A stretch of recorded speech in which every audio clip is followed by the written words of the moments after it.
Hi teachers, I know that many of us have been disappointed with the news that Jamboard is being phased out. Many of us loved the tool because of its simplicity and its ease of use with students. Now, I want to tell you that FigJam, the new alternative, is an awesome option to use in place of Jamboard.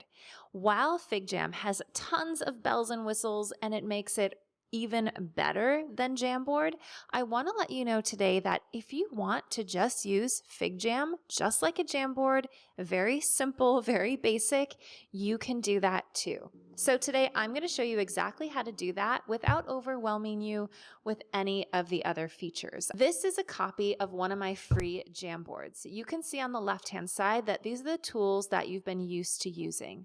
Now in FigJam, I've imported all 12 of my free Jamboards as now FigJams, and I'm just going to open up the same exact template that I just had. So you can see here, this is Jamboard and this is FigJam.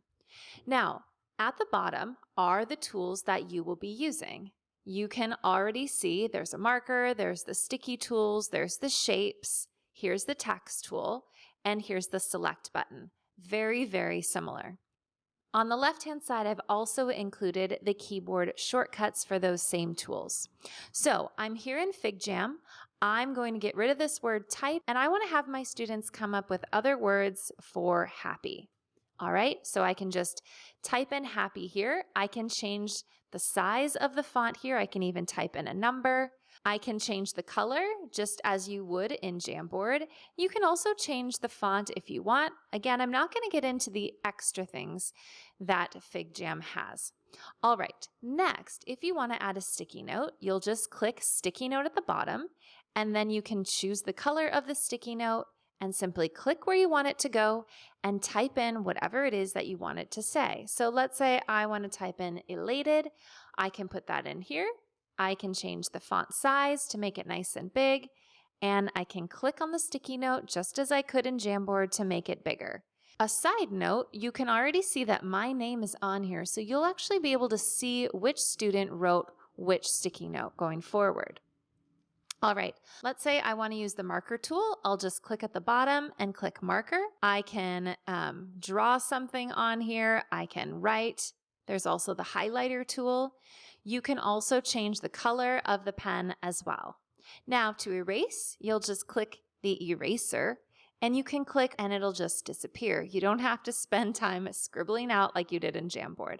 Again, if I want to erase this arrow, just click the different parts and it will disappear. If you want to add text without a sticky note, you just click the T at the bottom, go ahead and click, and you can add whatever text you want.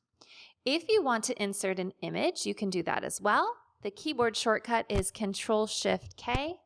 It'll open up a location on your computer. I'm going to add this image. I'm going to get rid of this border here and make it smaller. Okay, now what you can also do is you can lock down anything you want. So I already locked down this background. As you can see, I'm clicking and dragging. If you want to unlock the background, you can just right click and click unlock, and you'll do the same thing to lock it. If you want to share this FigJam with your students, just like Jamboard, you'll click share in the upper right hand corner. You can click anyone with the link can edit. Go ahead and copy the link and paste it in your Google Classroom or however you share out your links to your students. I hope that helps ease maybe some of your apprehension about getting started with FigJam, but know you can use it just like you would with Jamboard. Now, if you're interested in some of the really cool features that FigJam has to offer, stay tuned for my next videos here at Make Way for Tech.